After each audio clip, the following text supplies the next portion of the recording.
President Obama and his family decided that as part of their summer they would actually visit the national parks because it is a unifying American idea, fundamentally democratic and very much a part of our future. I have great memories of being here. My grandma, my mom, and my sister, who was with us today. She was 2 at the time. Yeah, we traveled throughout the country the entire summer, and this was our last stop and my favorite stop. The national parks, to me, I think, are studies in leadership. How presidents have related to the national parks have been, in some ways, defining aspects of their larger leadership quality.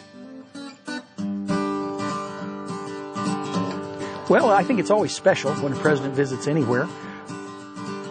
Chester A. Arthur was the first to visit Yellowstone in 1883. President Theodore Roosevelt. Roosevelt came in 1903. Then in 1923, Warren Harding. In 1927, Silent Calvin Coolidge visited us.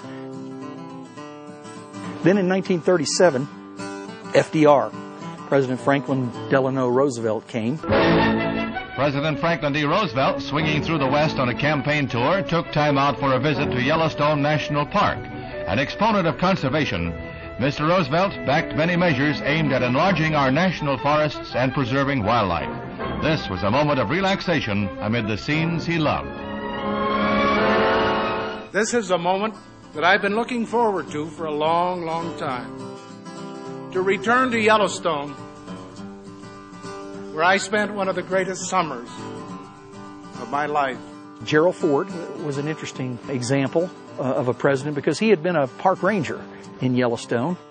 Then after Ford, Jimmy Carter came to Yellowstone and was again fishing.